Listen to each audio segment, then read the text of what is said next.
अस्सलाम वालेकुम। ये देखिए फ्लाइंग हो रही है पीछे जहाज़ के, आपको जहाज़ नज़र आ रहा होगा।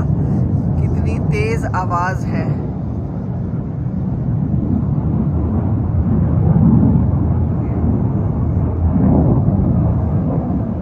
उसके पीछे एक और जहाज़ जा रहा है।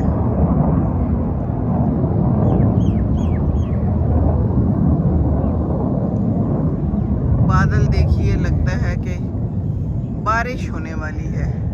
ये देखिए काले काले बादल हैं, खूब सारे बादल हैं।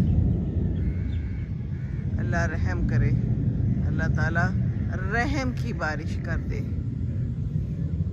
या अल्लाह रहम कर दे। आमीन सुम आमीन। खूबसूरत नज़ारा है, हवा चल रही है हल्की हल्की। सारी दुनिया अपने कामों में मसरूफ़ है, हम भी अपने काम में मसरूफ़ हैं। ये जहाज़ कितना खूबसूरत है।